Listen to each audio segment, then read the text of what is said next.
أمير سعيود ضد رياض محرز، ثنائي جزائري خطير. ولكن أنا كل ما أشوف أمير سعيود في الدوري السعودي بصراحة ما تابعته قبل.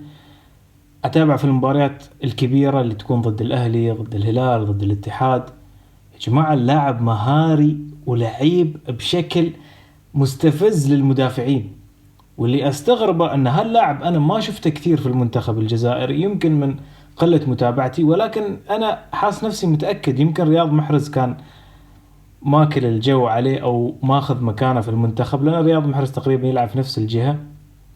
ولكن ولكن امكانيات اللاعب يا جماعة غير طبيعية، يعني خفة، مرونة، دربل ومهارة ومراوغة بشكل غير طبيعي. لما شفت المباراة ضد الاهلي السعودي، كانت آخر جولة في الدوري السعودي، يا جماعة تحس أمير سعيود هو اللي كان لاعب أوروبي أو يلعب في الدوريات الأوروبية والدوري الإنجليزي، مش رياض محرز.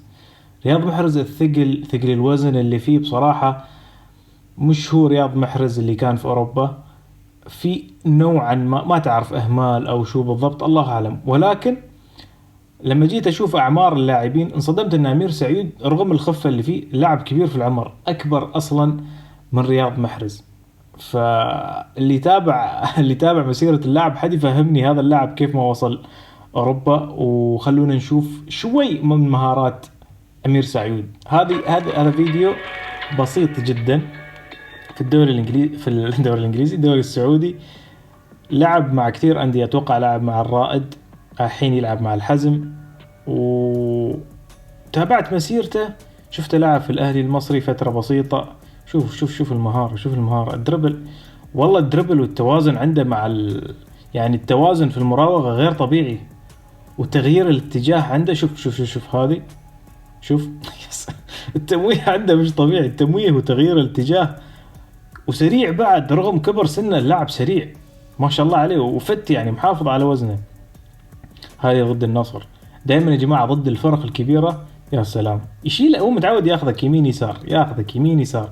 ضد الفرق الكبيرة بصراحة دائما يبدع. شوف المهارة، شوف دخل بين اثنين، أربعة، والخامس والسادس. يا ساتر يا ساتر يا ساتر، هذا الهدف أعرفه.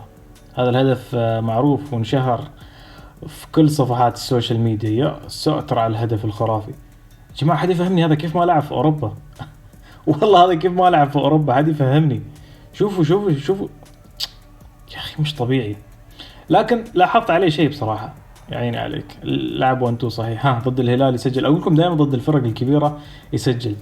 لاحظت عليه شيء وقلت يمكن عقليته شوية يعني عصبية أو صعب في التفاهم. لاحظت عليه إنه عصبي نوعا ما، يعني كان يحتج على الحكم في قرارات عادية، مثلا خطأ في نص الملعب، كورة عادية ما تستاهل كل هالعصبية، تلاقيه معصب.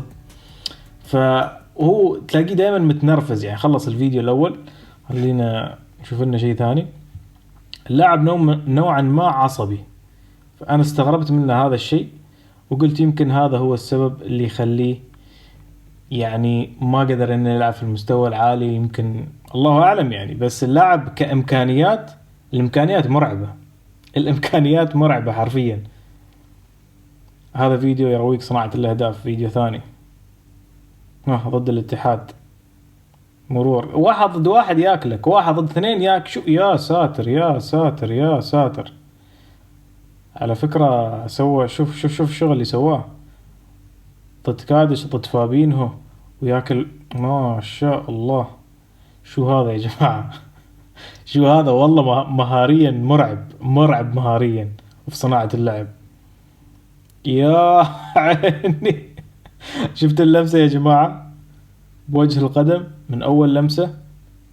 يا لعيب يا لعيب يا لعيب.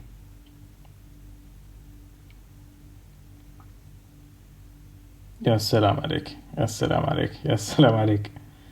الولد بصراحة مباريات الحزم هالموسم ضد الفرق الكبيرة أحرص إني أتابعها، لأن أعرف إنه بيمتعك. هم صح إن عندهم يا ساتر والله الفينش عالمي. الأسيست حلو بس الفينش عالمي. عندهم عمر السومة، عندهم لاعب برتغالي كذا مهاري بعد. ففريقهم يعني ممتع بصراحة إنك تتابعه. وعندهم أمير سعيود اللي شوف أكله يمين يسار يمين يسار. على فكرة هذا محترف، الظهير اللي قاعد يلعب فيه هذا محترف والله، لعب فيه لعب يمين يسار، والله عالمي في صناعة اللعب يا جماعة. حد يفهمني كيف هذا ما لعب في أندية كبيرة. اخواننا الجزائريين شو وضع أمير سعيود؟ هذه آخر لقطة في الفيديو. يا سلام يا سلام يا سلام يا سلام، بوجه القدم خلص الفيديو. طبعا حتى ما لقيت له فيديوهات كثيرة في اليوتيوب، ولكن اللاعب ممتع. يعني هذه المهارات وهذه الخفة بعمر 34 وداخل في 35. فوين كان هذا لما كان عمره 27 26 28، اللي المفروض اللاعب يكون في قمة عطائه في هذا الوقت؟ الله أعلم. مشكورين اللي تابعتوا الفيديو للحين، لا تنسون اللايك والشير والسبسكرايب. الله يحفظكم.